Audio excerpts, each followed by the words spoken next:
Welcome to this week's episode of the Good Luck Club podcast. My guest this week is Hugh Thomas, CEO and co-founder of Ugly Drinks.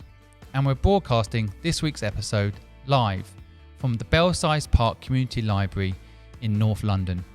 I'm proud that we're broadcasting from here, this knowledge centre. Libraries are not the past, they are the future. And today we hope from this library, myself and Hugh will share knowledge with you. Hugh, welcome to the show. Hi, Simon. Thanks for having me on. I really appreciate it. It's nice to chat to you. Likewise. Well, I'd like to start off if you could kindly tell my audience a little bit about your background.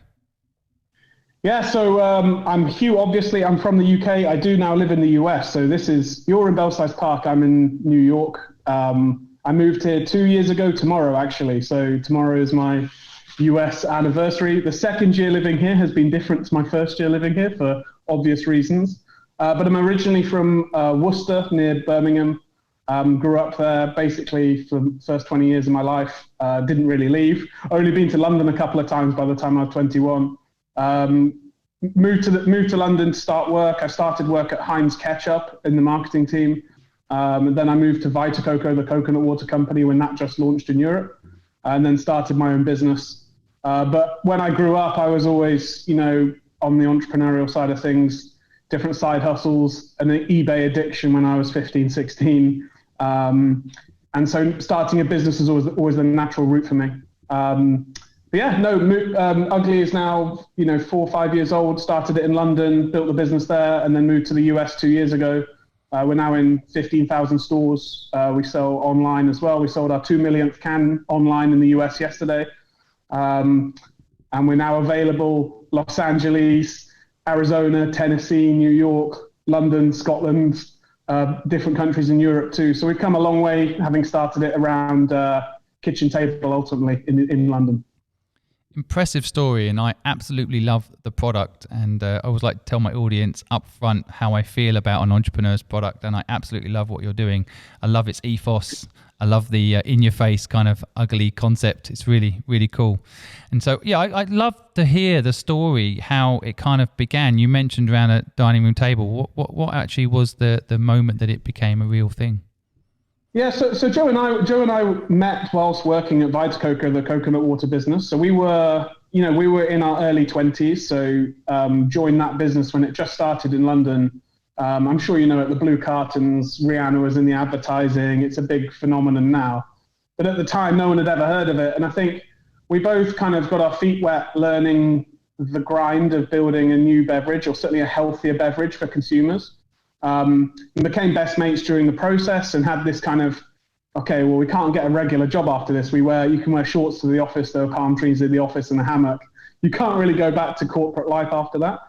So it became very natural that Joe and I would start a business together, and we never really had the conversation to say, let's do it. It was just going to happen. We were working together every day anyway.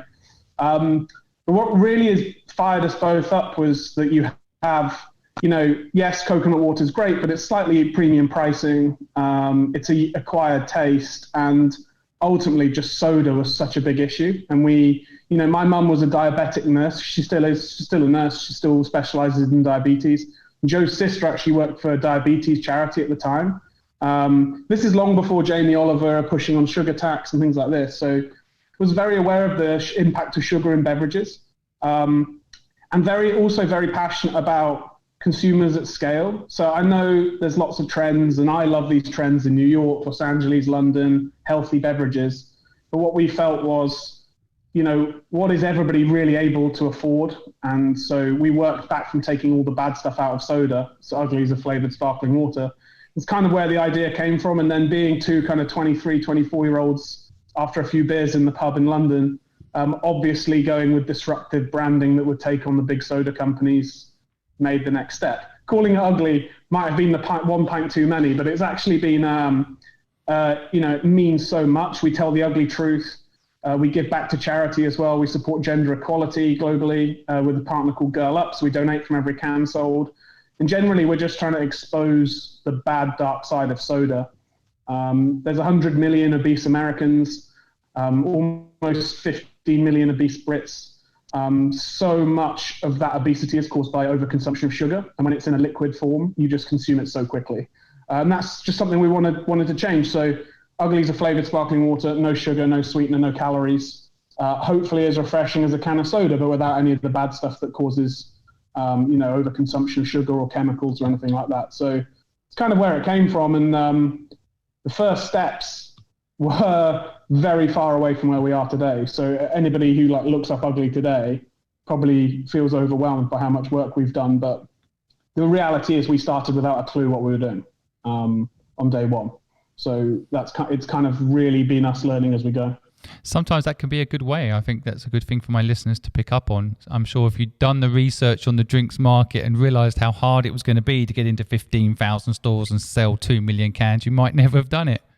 Totally. Yeah. And if I knew what I knew now, I might not do it as well, right? Now knowing how difficult it is. But I agree with you. If you're passionate about something and have a vision and somebody tells you it's not possible, not listening to them is a key attribute of being an entrepreneur, I think. There's a bit of stubbornness there. And it's something I personally have had to get the balance right on, listening to people and ignoring people.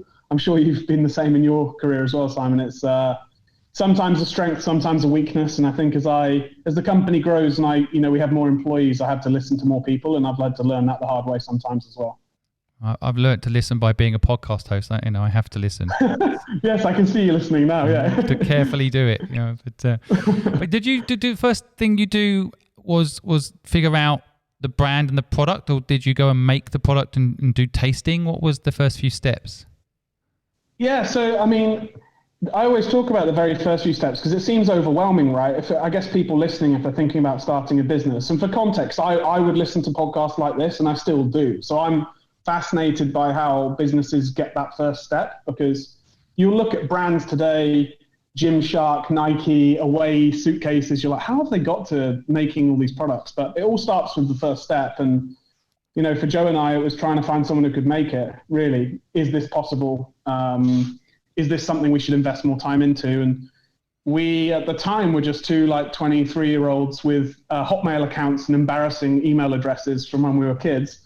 And we were emailing factories, getting no replies, trying to find someone who could make it. And ultimately, a few little hacks, I guess, I could give to people. The first thing we did was buy a domain name that looked professional. And then we both put co-CEO, co-founder or whatever in the email signature.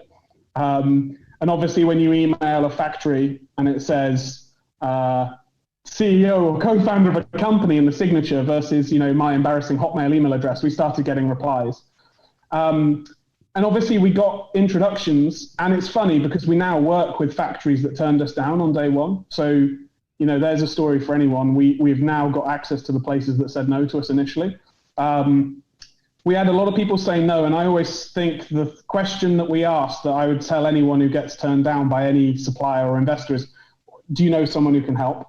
And pretty much our whole supply chain and the whole way we make it was joined together by asking people if they knew anyone else who could help us. And that's how you get the introductions. And slowly over time, if you keep knocking on doors and keep speaking to people, and I'd also suggest speaking to other founders and other people who've started food and beverage businesses, you start slowly to build a network of people who can help you do it. And I think it's so overwhelming certainly if you look at Ugly today, right? The distance we traveled, and I don't reflect on it enough coming from where we've come from, but it would look like a huge mountain to climb, but the only way to do it is one step at a time. And the first year is a lot of joining the dots and working it out as you go. I'd say in this industry that I work in, most founders had help up the ladder. So most people asked for help, and the people who are really successful also had help up the ladder and therefore are willing to give it as well. So from my point of view, always happy to help make introductions to new founders and entrepreneurs. So if anybody wants to get in touch, I'm pretty easy to find. But yeah, that's always been our philosophy, and that's something I've always felt. And not quite often you feel like people are out of reach and you can't reach out and get that advice, but generally we've never had anybody be difficult, really, which I think says a lot about food and beverage. I don't know what it's like in other industries, but it's always been pretty collaborative for us. So that's kind of how we got going, really.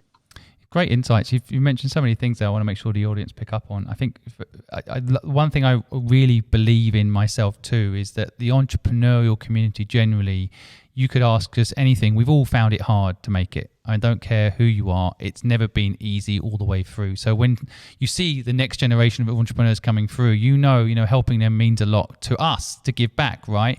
But people don't ask enough. They don't know, and sometimes they don't know what to ask, in fairness, but they don't even try to reach out, because I do find that a lot of entrepreneurs are quite alone. They feel alone in their businesses. Right now, I'm noticing that a lot of course, mental health issues where people they're looking after their staff, they're looking after their customers, they're looking after their families, but who's looking after them, right? So I think entrepreneurs, we do need to come together and be there for each other. So, and we are, I think, if you ask.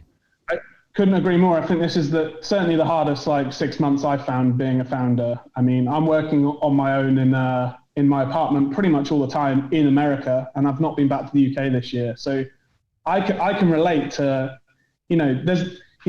we're in this, and I don't have a boss as such, right? I don't have someone to lean on work-wise. So sticking with the community and building a group of close founder friends that you can, rely on has been a big part of my life as well. And I speak to probably 5 to 10 founders that I've become close with over the journey on almost daily basis now, because they get it. They get those issues, and I think that's important as well.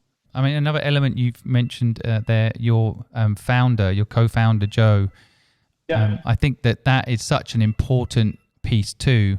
I mean, it sounds like, you sat around the table, you had this idea, you had a problem that you all felt quite personal about because it's in your backgrounds, in your families, diabetes, of course, being a big problem for a lot of families, but you and Joe connecting and maybe inspiring each other, because the co-founder relationship is something I want to explore. Basically, the question I'm asking is, do you feel co-founder is vital, or do you feel people can start a business on their own? How has it played out for you? I think it depends on your situation. I think it's dangerous to go out searching for a co-founder. I think I've read, there's a few quotes on it and there's lots of interesting reading on it, but they always say you generally will know your co-founder already, or you won't, right? So I think when there's co-founder dating and things like that, I feel a little uncomfortable with that. I feel it has to be a natural chemistry. What I do think is, obviously, Joe and I have grown up a lot during this process as well. So it's been a process of growing together. And I think so when you are going into these relationships, you have to think about how life plays out for us from 24 to early 30s, right? And how you're going to navigate what life throws at you as well as the business. If you're starting a business, you need to be in it for 10, 20 years. This isn't, you hear about a few stories that are 1 year, flip it, make some money, get out. But that's generally not what you should prepare for. You should prepare for going into business either on your own or with someone that you are willing to get into lots and lots of trouble with in the deepest, biggest issues you can imagine, and imagine worse stuff happening than that. That is what you're going to have to go through if you want to build a business.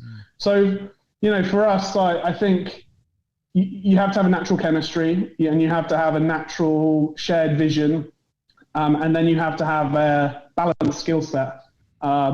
Then you're going to have to go through a bunch of really tough stuff. And I think for me and Joe, the highs were higher maybe than we expected, and then the lows were much lower.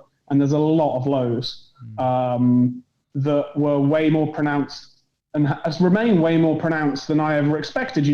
Going into, the business has been tough until March 2020, right? The business it's not been an easy ride. And then you hit COVID and you're like, wow, this is what we have to survive through. We've also gone through Brexit in the UK, gone through, different economic issues, different president change here that, changes how you've got employees in different markets, employees in different places where they're impacted by, recently we've had, forest fires in California. We've had team catch COVID in market in Tennessee. There's always a different obstacle coming. So you need to be going, okay, it's exciting having that beer and coming up with an idea, but is this someone who's going to be there, when it really hits the fan in 3 or 4 years' time? So you will need to find someone like that, or if being a sole founder is a serious undertaking too. So you have to have a serious support network around you to navigate that as well. But yeah, there's no perfect way to do it, but that would be my take on it, is that you need to know it's going to get tough. Or there's going to be choppy waves coming. I mean, it's a marriage, isn't it, really? I mean, ultimately, it's a very long commitment. Did Joe move with you to New York when you moved there 2 years ago? No, so Joe is in London. So I think that's another layer. Unique element of our co-founder relationship is that we, certainly this year we've not seen each other in person for obvious reasons. And I think, again, that's been a unique twist in the tale. Joe's been to the US a bunch of times. So we were like, we've done some cool stuff where when we launched our business in Phoenix in Arizona, we were both in Phoenix, like stacking shelves in the desert. Like that's a pretty crazy experience to share with someone. But, Joe and I have gone through so many dark, tough times in the business as well. Like we've been there head in hands, despairing, like probably more times than we've been high-fiving, cheering. So it's important for everyone to know that context. Certainly when you look at Ugly and, if you Google Ugly's company name, hopefully we're pretty honest and transparent when we talk on podcasts and things like that. But I think it's important for everyone to know you start a business, it's a 10, 20 year thing minimum, really. And it's really mainly tough. So whoever you have around you, and I'd even say this for people you hire, need to be people you're willing to get into trouble with, basically, and investors too. And one of our investors specifically said that we invest in businesses we would get into trouble with, basically. And I think that was one of the things I remember when they said that. I was like, yeah, we want these guys to come and invest in what we're doing. Sometimes people want all the glory and none of the hard work as well. So you have to be wary of that. Again, I guess that's my advice in some ways, having gone through it. It's such good insights, Hugh, and I think I want the audience to make sure they're making notes on this. I think the big element for me of what you're highlighting is ultimately, it's a journey you're on with people that you've got to make sure have the same ethos as you, same moral code as you, probably even sense of humor as you. That makes a huge difference, right? And then that getting into trouble piece is really interesting. I think a lot of people don't examine that enough. An investor will come along and give them the money. They think box ticked, but actually you need those people to really care about your mission. And as you say, want to get in there and be happy to hang out with you on a Sunday, for example, regardless. No, that's it. And I would say as well, starting a business is like basically the biggest personal growth journey you can possibly put yourself on. So as a personally, not talking about anyone else, I've pushed myself well outside my comfort zone pretty much every day.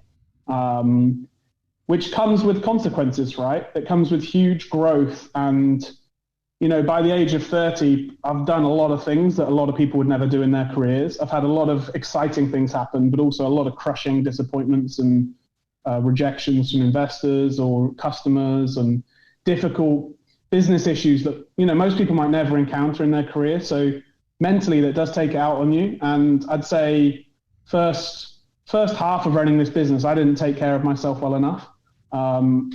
Certainly being like in my early 20s, you think you're bulletproof and it always catches up with you. And I know I'd heard that advice too, and I'd listened to podcasts where people say it and I still ignored it. Yeah. But it's a reality. So you have to look after yourself as well as have people around you that can look after you as well. And I've kind of learned that the hard way, I think. So It's taking knowledge that you're sharing now and making sure somehow it does make a difference, at least to a couple of people, because what you're talking about is so important. The health side, that is, you can't buy your health back. You can buy a doctor to help you with health, but you can't actually buy health, so you really do need to take care of it. And so many people, and I was exactly the same as you exactly the same. I think you think you're invincible, you think you're always going to be healthy, and then later it catches up with you. And why do that? Why not take time out to be healthy every day? It's just as important. So it's a company risk not to, isn't it? No, and I think I've learned that the hard way ultimately. I mean, we stretched ourselves massively, and I don't regret anything. I think what do they say? Failure, you never lose if you fail, right? Or make a mistake. You either learn something or you're always learning something. So, going through the startup journey, it's kind of like accelerating a lot of life learning. So I do feel lucky to have learned a lot of this stuff, but there have been a lot of moments that are like painful bumps. And personally, gone through that mentally and physically, didn't take care of myself, didn't get the right support network around me, didn't have the right habits in place. And it's like getting on a treadmill at full speed. At some point, you're not going to carry on, right? You might be able to go for 2 hours, 3 hours on the treadmill at full speed, but it's just not possible. So it's getting balance, I think, is the ultimate key, because like I say, this is a marathon as well. So you're kind of sprinting at marathon pace for much of it. And so you have to really find ways to cope with that. And and I'm not trying to put anyone off here, because I think being an entrepreneur is the most like rewarding, fulfilling thing you can do. That's my opinion. But I do think you have to prepare yourself for it. And certainly if you're just starting out, you can avoid a lot of pain and heartache by putting processes in place for yourself and a support network around you. Again, much easier probably second time round as a founder to know this stuff's coming. First time out, learning by making mistakes too. So I have to accept it and move on with those lessons, I think. Yeah. Well, you can see people like Elon Musk, it's well documented. He's very unhealthy looking, he doesn't take care of himself. He might be changing the world, but it's not good to be that way. He's got 5 kids, for example. I mean, it's just, you've got to focus in on yourself as well as the company and the vision and all that. It's such a good point, and really important to take everything you read online and read in books with a pinch of salt as well. And I'm not, again, you say Elon Musk, he's a unique one, right? And he's kind of a freak. You can't aspire to be like that. I mean, he's incredibly bright and talented, works insanely hard, but he's making some serious sacrifices. And some of them he doesn't need to make. I guess that's the point we're making here. I think you don't need to sacrifice your health to be successful. Somehow that does seem to be, work, and somehow, you'll get lucky and things will be good. And actually, I guess if we can download the experience that you're talking about into a young mind, it would be like, you can have both. If there's anything if you can have your cake and eat it, that's it, right? That probably is it. Exercising in the morning, taking care of yourself, discipline, systems. That's it. And I'm sure you're the same, Sam, but I've met a lot of, in quotes, successful, wealthy people now, billionaires, multi-millionaires who've sold businesses. I've met, upwards of 50 to 100 at this point. And I don't necessarily aspire to be any of them. Yeah. So whereas if you'd have asked me at 24, I'd probably have said that's what I want. But you have to have your own version of success and also know what your own goals are and then stick to them. And it's very hard, especially when you're competitive like I am, to kind of almost shut out other businesses, other founders, news. It's really hard because you're also competitive, and we are competing for space in retailers, consumer mindshare, investors' money. And being competitive is a good thing too, but it's really careful to not compare. Comparison is the thief of joy, right? If you're comparing yourself to other startups, you're only looking at the positive side. It's the same as in social media for personal life. You look at other founders on holiday, white sands, palm trees. You have no idea what's going on in the personal life, right? So I think just really centering yourself and focusing on that is the key. And by all means, I sound like some sort of like pretending to be a guru here, but I'm only learning by making these mistakes myself, right? So 4 or 5 years in, if you'd have asked me 2 years in, I would not have said that. So now kind of learning, going through a stage of personal growth, like that's very clear to me now, and have to kind of recreate my own life and a business that allows me to have more of that balance in it, which, takes some time to adjust. Well, I appreciate you being so honest and sharing it. And I even if a couple of people pick up on this and look after themselves a bit better, I would say, it's 20 minutes well spent. Yeah. So thank you so much for doing that. I mean, I wonder, you mentioned earlier a little bit about, friendship with Joe. What about relationships? I mean, how I can talk about myself for a second. I've always found it very hard. I actually had to marry my business partner. That you can't marry Joe probably, but I found that was the only way to keep kind of a life going. So my business partner ended up being my wife. But how about you? Yeah. How do you manage that side of things? No, I found that very challenging. I think, and that's been a process. Had a great girlfriend when I lived in London. Because I moved here indefinitely, didn't quite work out. So that was a sacrifice. Not a sacrifice, I guess. There's a sacrifice to my mental health in that process too. Running the business in the US and UK definitely changed me as a person. So that evolved in a way that I don't have any regrets, but I think that is, again, it affects a lot of people around you if you don't take care of yourself, which I wasn't. And I think looking back, that has a big impact on people around you, whether it's relationships or family or friends. So obviously you have to look after number one in order to be present for everybody else. But yeah, it's been a big sacrifice, and it is very hard to separate and look back and say I'd change X and Y, knowing where you are now. But I think the only way to really have that sort of stability is to look after yourself. I think that's my big learning. And when I'm not, I can end up draining people around me, and that's just not fair. So, right now I'm, focused on looking after myself and getting the business into a good place, and hopefully that will play out in a positive way in the future on that side of things. But yes, it's not been easy, and there's some really good books on it. I think Brad Feld has written a good book on relationships with founders, and how you can build systems and put systems in place in a relationship to manage that better. And I think, having made mistakes myself, I think I've would revisit that and put some processes in place to deal with it. But it's not easy. Yeah. I think it's an interesting point too, because in businesses, I guess, and the way you've managed to scale, I'm sure, is through systems. You've got a distribution system, you've got a marketing system. You start off doing it manually, and then you have a system. I guess people don't do that with their own lives, though, do they? No. I mean, even me now, it's kind of almost like the pennies dropped in the last 12 months. I think COVID's given me a lot of time to reflect. Normally would be traveling a lot of travel in the US, also back to the UK, kind of 100 mile an hour, and you don't quite realize. It was like music. I think for me, COVID was like musical chairs, and the music stopped and I was left with what I had, which is, it was like, oh, it's not quite right. And there's a lot of things out of balance here. So now we're 6 months into reflecting on that, aren't we, as a collective? And I think everyone's kind of gone within themselves a bit, reflected on it. But I think as a founder, it's definitely not a blessing business-wise. Trust me, that is. But as a person, I think I found it a useful period to really reflect on what was good about life before COVID and what maybe I will change going forward. I personally don't dream of going back to normal. It wasn't quite perfect. I was pretty burnt out and it was pretty hectic. So I think cliched new normal, I think, is an exciting chance for us all to reassess what was important personally and professionally. As much as I miss having an office and meeting people in person, also, flying to pitch a retailer in, whatever state, it's a long way to go for an hour's meeting, and a lot of There's something nice about everyone accepting that you're just going to be able to do the meeting on Zoom and make a deal, right? Somehow there was this whole thing before that you couldn't make a deal over Zoom. You've got to meet and shake hands and walk around the stores. But why? The product's good enough, put it on the shelves, or don't. It's kind of straightforward, isn't it?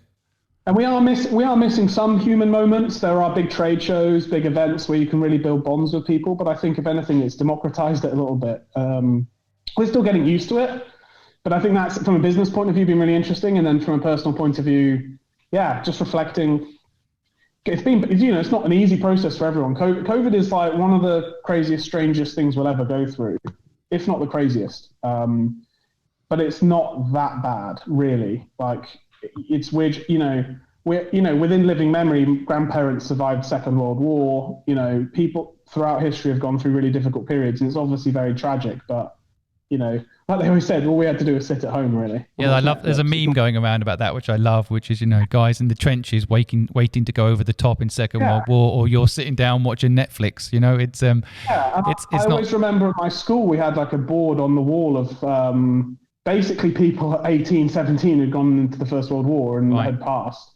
And the list was long. So I've always felt very privileged that we haven't had to do that. And the mental health part of this is prolonged and it's difficult. I think also that's the piece that's hard to quantify. I mean, it's very different to having to go to war, but that doesn't mean to say it's not a psychological problem for people. I mean, I find I think I'm trying to see it as an opportunity, I guess, is my point, in the sense of, okay, what have I learned? What can I learn? What can I improve? So certainly my physical health has gone up the agenda recently. And so the benefits of that have been big. Whereas before, being 100 mile an hour, commuting, traveling, I always had an excuse. The excuse got pulled away, and actually it was like I said, musical chairs, music stopped, and then you're like, okay, I've really got to look at this stuff now. Yeah, I love the musical chairs analogy, because I think that's happened to a lot of people. The music suddenly stopped, and people are like, oh, actually, do I like the room I'm in? Do I like the people I hang out with? Do I like who I am? And these are good things to ask yourself. And sometimes there's no time to ask yourself when you've got to get a 5 a.m. flight, to get somewhere to pitch something, and there's no time for any of that when you're running around. So yeah, and you keep the noise full volume, right? And totally, yeah. And your attitude is why you're successful. I think this is one trait I really believe is important for entrepreneurs. We're generally quite optimistic despite the tough things that are happening right now, and they've always been tough things. Coronavirus happens to be a particularly tough thing, but there's always been challenges, right? So it's kind of also a question of like, what is the benefit of all of this, So, and I love the fact that you take that from it. Weirdly, I don't think my life changed that much, with COVID. I think it was just more challenges thrown my way from a business point of view. And I, again, we're having this conversation without the big human cost here, which is obviously very tragic for a lot of people. Being an entrepreneur, you're kind of fighting challenges every day. So when this happened, I was like, well, of course there's a global pandemic that we now have to navigate. Of course, it was no different when, our cans all exploded on a production run, or there was a tornado in Florida that meant we couldn't move trucks around, and there's always something going on. Yeah. That's kind of how I feel. So the first question I normally ask on the podcast, but I've enjoyed chatting to you so much, I've gone off track, but I wanted to understand from you what you felt success was. Yeah, it's a good question. And if you look back at the last kind of 20 minutes we've been chatting, obviously my view of that has changed. I think if you'd asked me when I was 24, I'd have been like, I want $100 million, and I want, I never want the flashy things, but the number is important. But you begin to realize it's not. It's success is, I think, balance, and I think that is the real thing I've learned. And I've always had an extreme version of success, but for me, it is having a balance that allows you to have clarity and calmness, I think, in a way that makes people around you feel good and makes yourself feel good. And I think if you can, that's my big learning. I've always been very extreme, and I'm realizing now how I feel impacts my colleagues, impacts my friends, impacts my family. So I need to be almost in control. And I think if you can be in control of your emotions, then I think that is a goal for success for me now. Having been someone that's driven off emotions since I was a kid, really, always some sort of frustration driving me. I'm trying to then get that under control. I think if I can get that under control, that will be success. And whatever else will come with that will be great. But again, if you'd have asked me 5-10 years ago, I'd have said, I want to, be like Richard Branson, which, was a big inspirational book for me when I was a kid.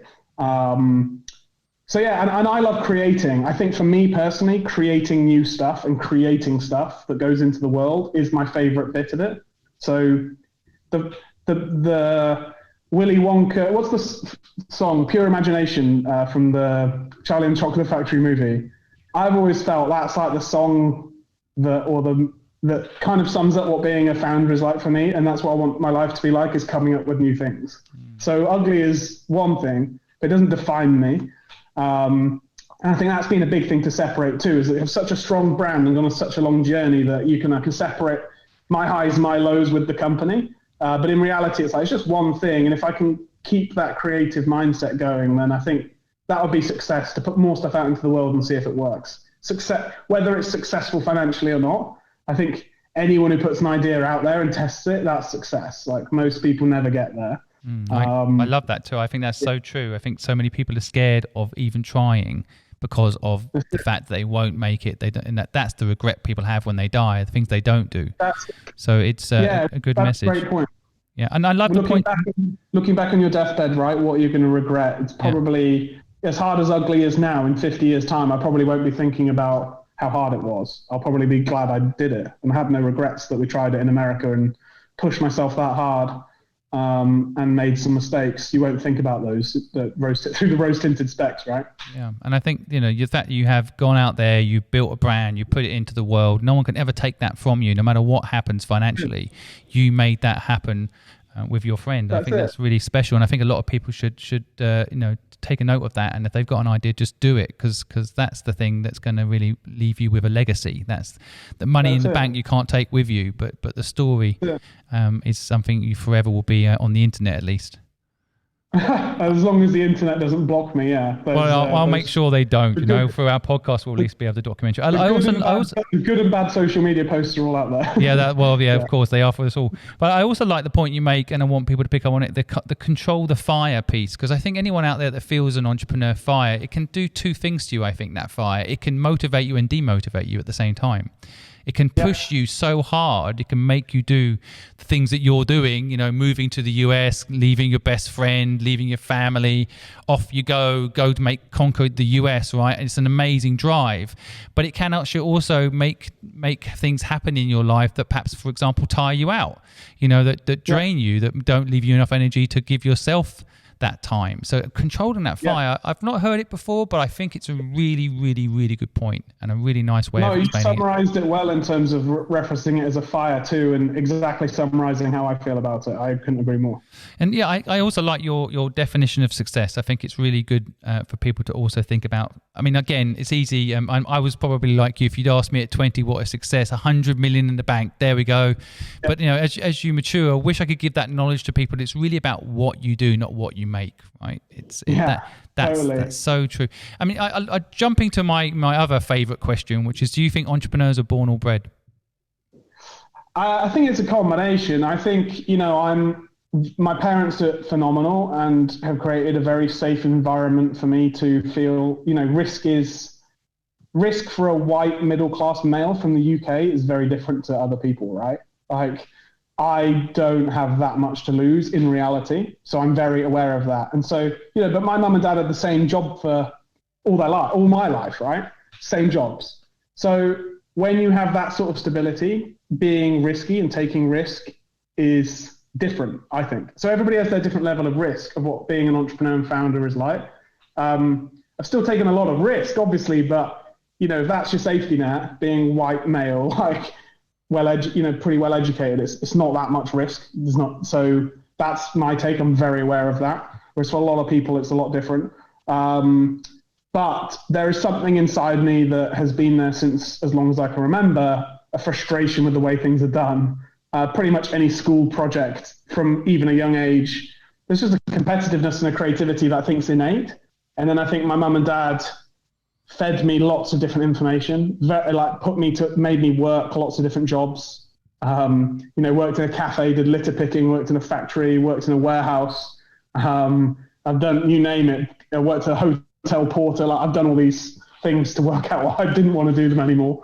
And then obviously traveled a lot when I was younger, read a lot of interesting books like when I was a kid. So I think having a lot of inputs then allows you to have a lot, but alongside having it, but there is something within me that is just a fire that is uncontrollable, that I can't imagine ever going out. And that has just always been in me. And I think there's no one in my family who's ever done like this. My mum and dad have never pushed me to do anything, never told me to do anything. So it's a lot of self-drive. I don't know where that comes from. I often ask myself, because like you say, it's not always a good thing. So it's 50-50. But sometimes, and I think a lot of people would envy having that self-drive, but totally. It's a delicate thing, right? It is a fire, as you say. You're playing with fire in a way. But I think it's interesting there, the analytical view of like, if parents are entrepreneurs, then you're more likely to be an entrepreneur. But I think what's actually true, and listening to your story reinforces it for me, is that sometimes parents that don't push you, in a way, the only way you're going to get things done is pushing yourself. And you feel the other side. You see kids like, you've got to go and do this, you've got to go and do that. By the time they're 30, they don't want to do any of it. Yeah, and that's it. And my mum and dad always wanted the best for me, right? So they're supportive. They're still supportive now, and have never said, "Oh, I don't think you should start a company called Ugly. That sounds like a bad idea." Didn't pass opinion. And generally, when we hang out, we don't talk about it too much, because I think they're like, it needs a break from it. So, without that support, wouldn't be doing this. They haven't done an intervention on you, like, hold on a minute, you're working too hard, Oh, I get that for sure. Yeah. Have some soup, sit down. My dad's never like, or my mum's never like, what's the P&L saying?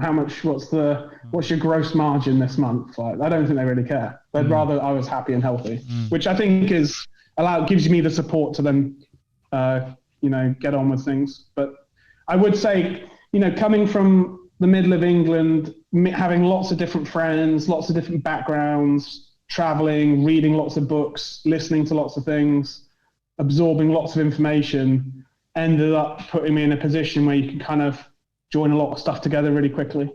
And also in the beverage industry, I have to talk to a venture capitalist in New York who's been to Harvard. And then I also will go to Tennessee and pitch a storekeeper in the middle of, nowhere.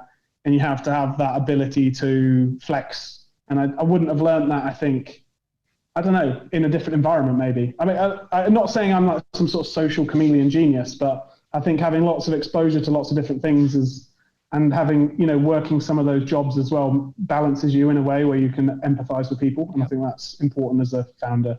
Totally. I think England's actually quite good in this regard because, I was a dishwasher for a while, worked in a butcher's shop. It doesn't matter where you come from, you can get those kind of grassroots, you can deal with anybody. Like you say, the VC from Harvard or the person that cleaning the street, you can connect with both types of people and types of communities.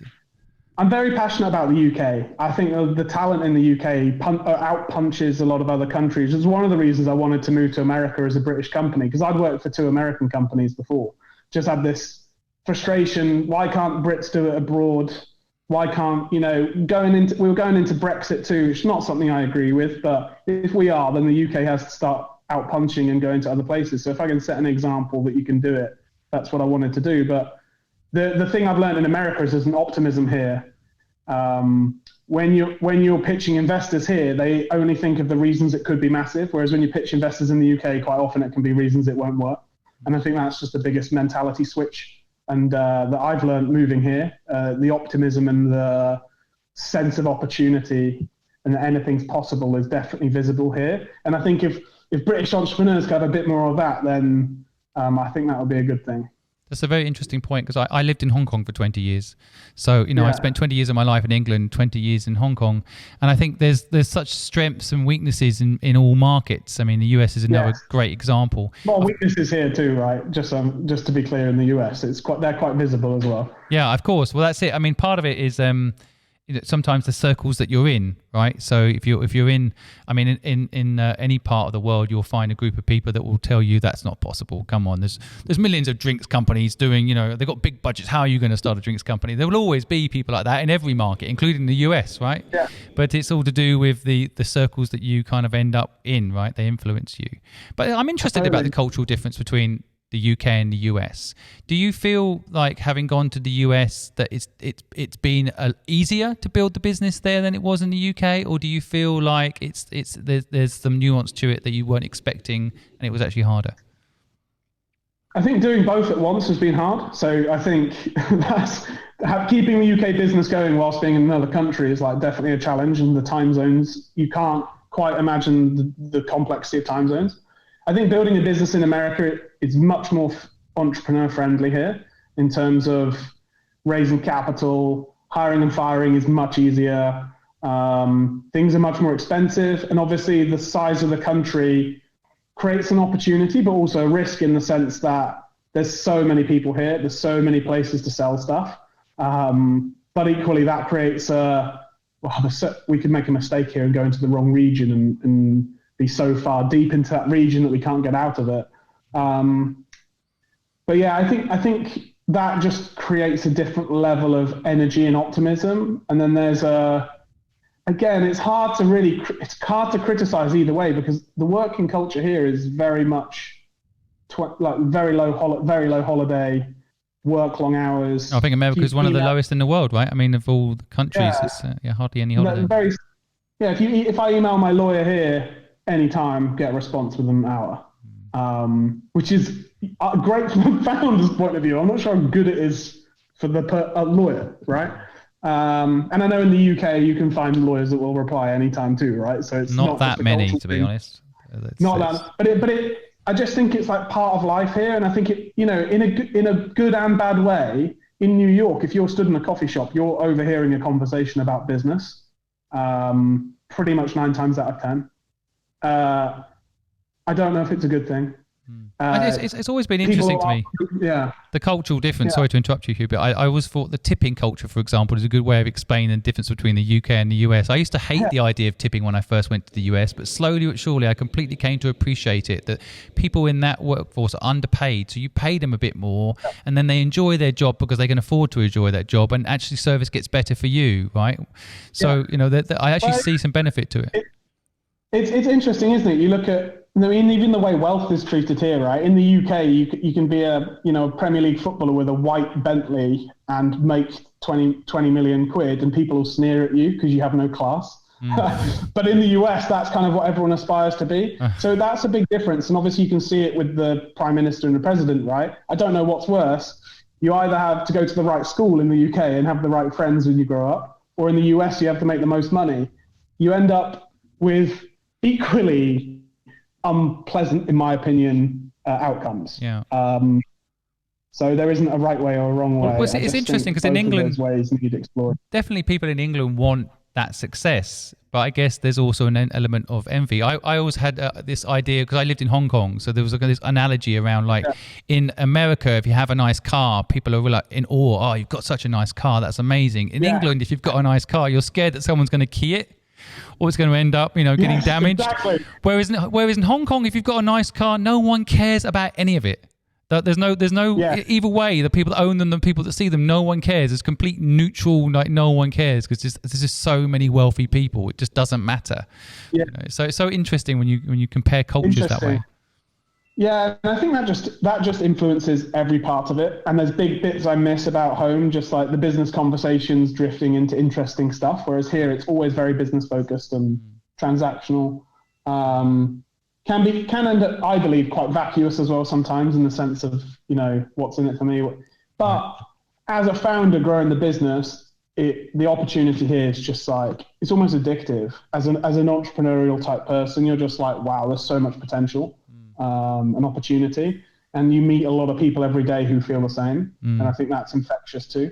But, I did miss lots of the UK, and I think working, the geographical part here spreads teams out as well, whereas in the UK everyone can be in the same city or the same place within reason. Maybe you have a few remote salespeople, etc., but it does mean that you have less of that kind of like central office culture, and there's a lot of, depending on your industry, of course, but for us we have teams California, Arizona, wherever. So that has changed things too. And I do miss a bit of that from the UK, going to the pub with your team after work and things like that. I can see a great book in this because I think people love it. I mean, a lot of my listeners are probably asking the question, if I was to start a business today, if you were to start your drinks company again today, would you start in the US or would you start in the UK? I think if I was starting a drinks company, I'd start in the US, but I'm not sure I'd start a drinks company again. So I think you have to really examine the impact that those decisions would make in your life, right? What would you start if you could do? I didn't give you this question in advance. It's a bit unfair. If you were to start a business today. How long you got? Do you want to do another hour? I've got a list as long as my arm, and I have to resist doing them every single day. But that's another thing about an entrepreneur, by the way. Control, right? That's a very important point because you have the ability to create lots of things, and saying no is not easy, right? Not easy. Is there one off the top of your head you can throw out there? Say again? Is there one you throw out there that you know? No, as a food and beverage guy, I see lots of opportunities. And if I was in the UK, I think it's different to the US. And my big thing generally at the moment is how can you strip sugar out of products? I always try and think about normal people, regular people. I don't want to create products that are like 10 quid, $10 for like people in Manhattan or central London. I always think about, okay, what's somebody in Birmingham or like, Tennessee going to buy in the supermarket?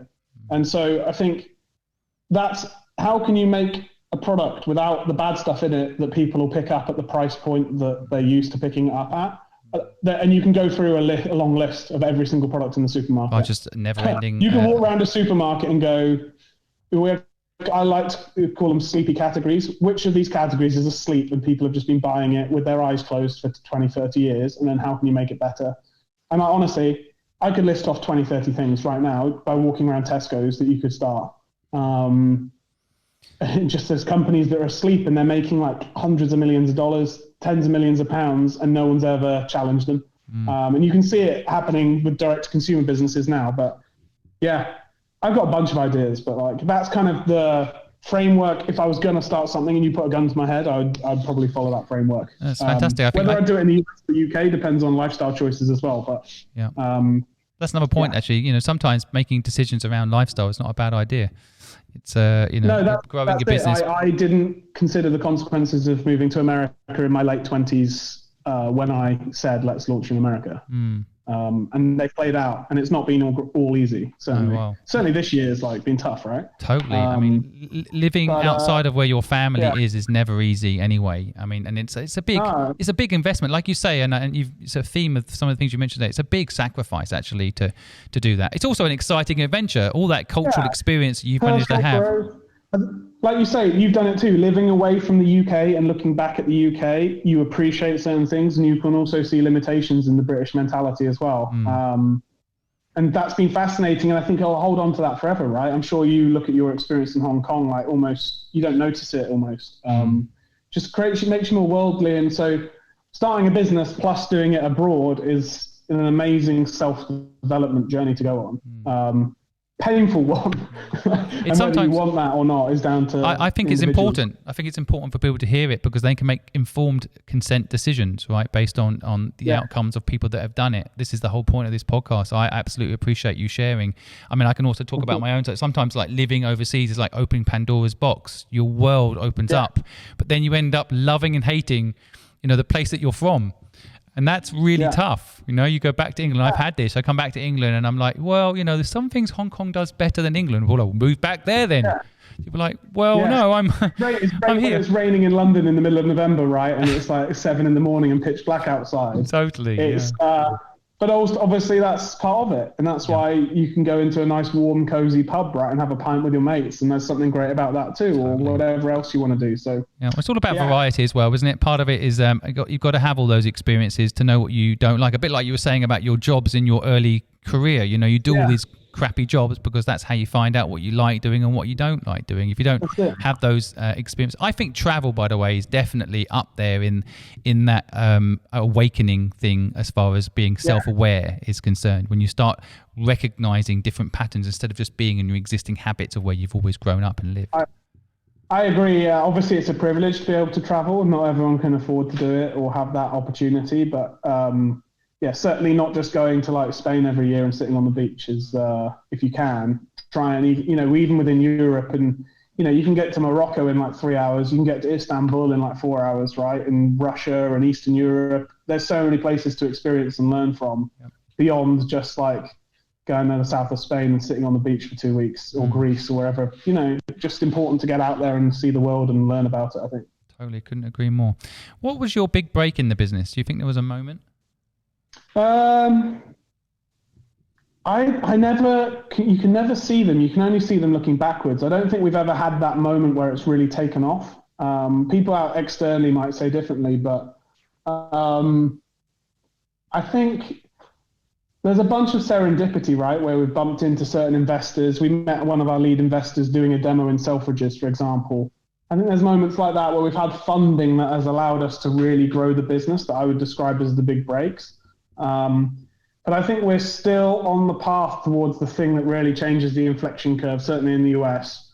And I'd love that to happen in the next year or two. So no big break as such yet. I don't think we've had that moment. But I think a lot of it's just come through hard work right now. And do you think the investor side, which I know a lot of people are interested in as well, was that a very difficult thing? I mean, for example, you pitch a business that's already doing well, like you've got now, 2 million cans sold recently online. It starts to feel like that would be quite an easy pitch to an investor, but in the early days, not so easy to make people see the vision. In the early days, we definitely didn't know what we were doing. And if I started another business today, I'd be totally different at it. I think definitely if you're going to raise money and you haven't done it before, get advice from people who have and really get people to help you build the story, the presentation, check the numbers, understand the legal process. Get the right team around you to allow you to make decisions that don't harm your business. I don't think we've made many or any of those, but we've definitely done deals or made deals in our early 20s that impact my life now and impact the structure of the business now.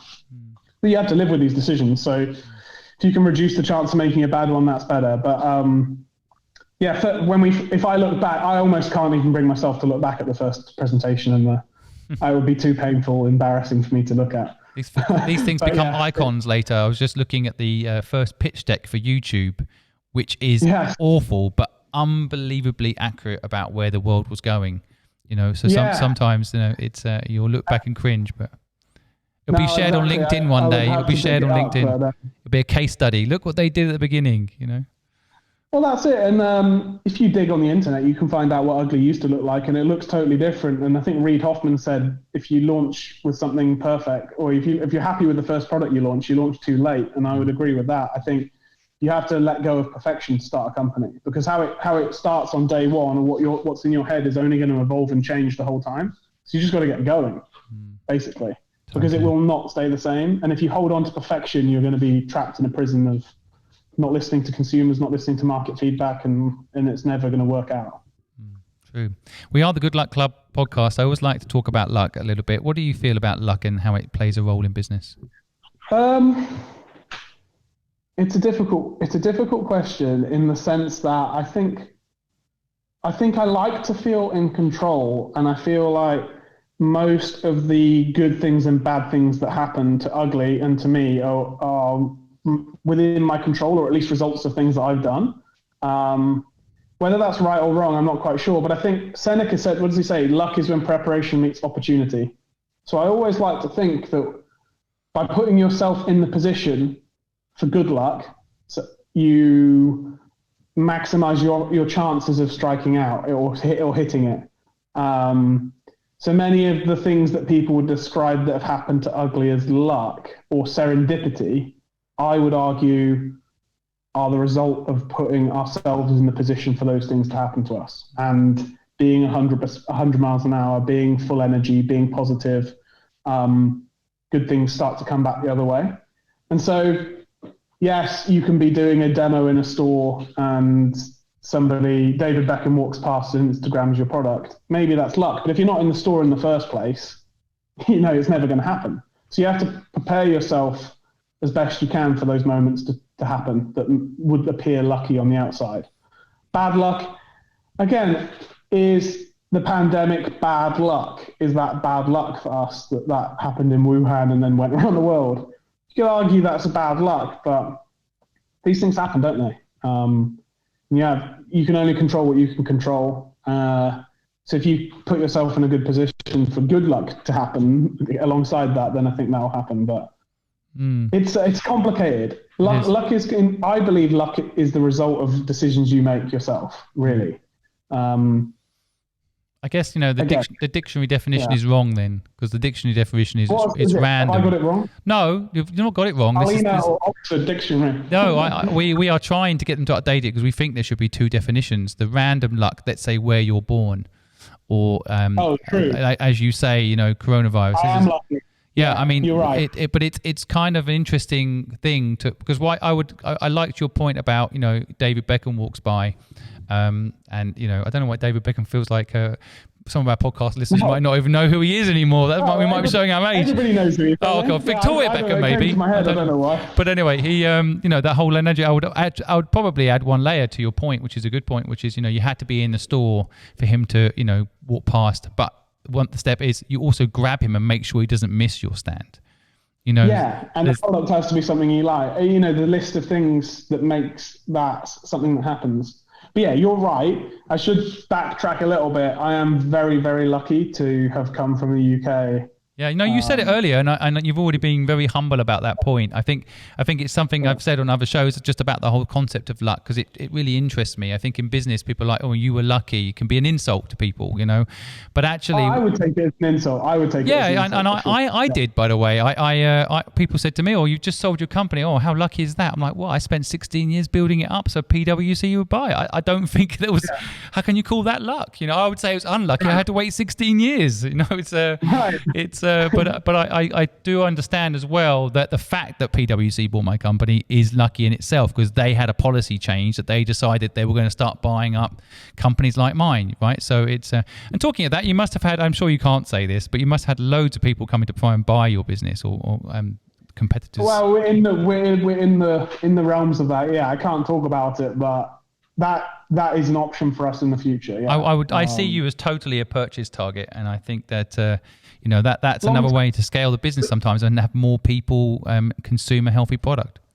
That's it. And that's what has always been for us. We want to be around for 100 years, want people to drink less soda. And if that's the right way for us to make that happen, then that's an option. Yeah, I think that's a wise way of looking at it. I try not to think about it too much. But yeah, there is interest, of course, yeah. Well, I sold my business and, a shout out to my family, Fluid in Hong Kong. Sometimes I wish I hadn't. You are kind of selling your family. So there's that balance act between the mission of the business, which I think is something you've really got in your business. I really respect what you're trying to do. Sometimes the mission being bigger than what's good for you.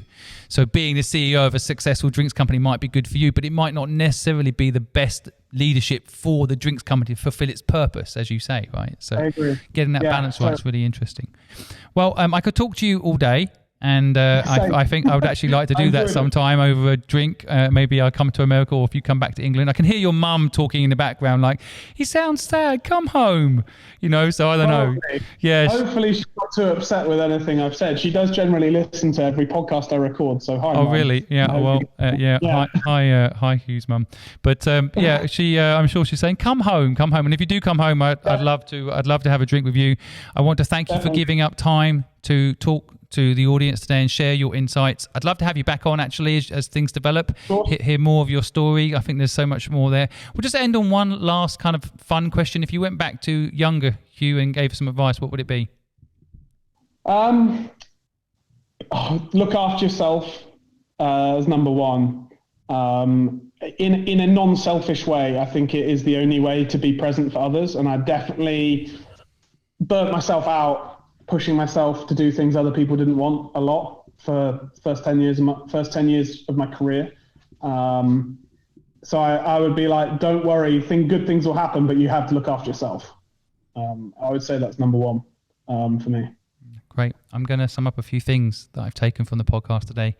I love this whole control the fire piece. I think for anyone that's looking to be an entrepreneur and lighting that fire themselves, or already an entrepreneur, learning to control that fire, I think is so important, such an important discipline and good thing to take away. Buy your URL. I liked that earlier. I wanted to ask you about trademark, actually. Did you manage to get Ugly trademark? Well, I'd say you wouldn't even need to buy the finished URL. It could be anything. It could be at Simon at carrot.com or something, right? You at least look more professional. It doesn't have to be ugly at the end. But yes, we have trademarks in 14 countries actually. Yeah, not easy to get a trademark. That's a whole different story. Not easy, but if you choose a name like Ugly and you go for water trademarks, it's generally been if we'd chosen health water, I'd probably have had all sorts of trouble. Vitamin water, you definitely have a problem. Standing out from the crowd makes that easier for sure, and being brave with your naming. Well, it's interesting because even I would have thought just the word ugly is it's a fantastic name, a really vivid name to remember, but it also feels like a dictionary word. It's not like Google that's completely invented, actually trademarking that. I feel like I'd have a whole conversation with you on that, but I do like the whole point of sometimes starting a business, just buy a URL and instantly you can look professional.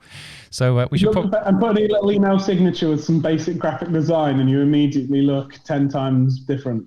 Yeah, we should get this sponsored by Wix or GoDaddy or something. Suddenly, I'm thinking, but definitely. Yeah, exactly right. I like the idea as well, like eBay addiction when you were young. I like the idea of being obsessed with the craft as early as you can. Kind of learning how things work and being obsessed with it. I think that's really interesting. I like this whole point you've also mentioned in the podcast about, do you know anyone that can help us? I think this is gold, actually. And again, something when people say, oh, would you like to invest in me? And they hear a no, they kind of walk away. The best often startup founders, the ones that say, oh, I totally understand, but do you know anybody who can help us? I just think that's gold advice, and just want to make sure people really, write that down and write it on the wall. Ask people, you'll be surprised. So don't look for a co-founder. I think that's also good advice, because there's so many companies out there that won't even invest in you unless you've got a co-founder.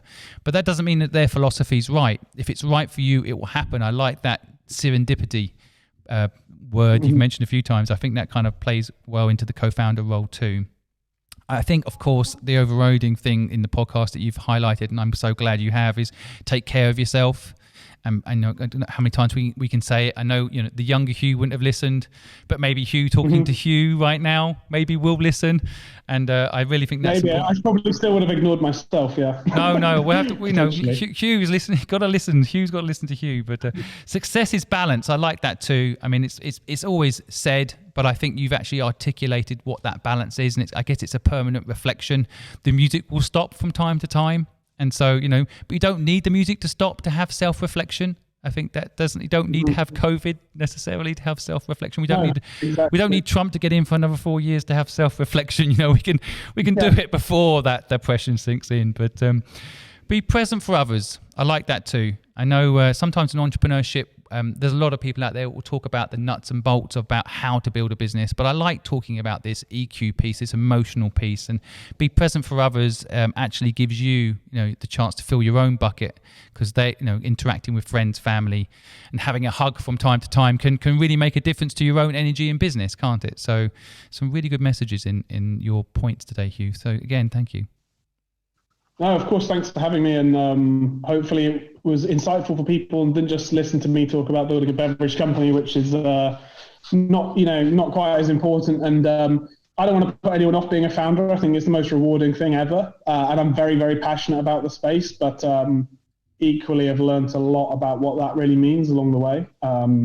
So it's just worth going into it eyes wide open. And if anybody wants to reach out and get in touch with me and chat about this stuff, you can find me in many different ways on the internet. Search Hugh and Ugly and I will come up probably. So if anybody wants to reach out to me, they can. And hopefully it was interesting. Thank you, Hugh. I'll do the closing now. I want to thank the listeners for taking the time to listen to the Good Luck Club podcast today with Hugh Thomas, CEO and co-founder of Ugly Drinks. I hope you found his insights useful. If you didn't, give us a dislike button. We don't mind. If you did, however, I'd really appreciate if you gave us a comment. Even better than giving us a comment, go through and bombard Hugh's inbox with requests for help. He's absolutely there for you. He's got nothing else to do. He's building a global company, selling millions of drinks every day. Absolutely, that's loads of time. Just ping him and he'll be there to help. Equally, I would really appreciate it if you did find any of his insights useful. If you went on his social media, gave him a like, it doesn't cost you anything. And even better than that, go buy some of his drinks. I appreciate Hugh's time today. I hope you do too. Again, thank you for listening to the Good Luck Club podcast today. We know you have thousands of podcasts you could be listening to, and we feel exceedingly lucky that you take the time to listen to ours.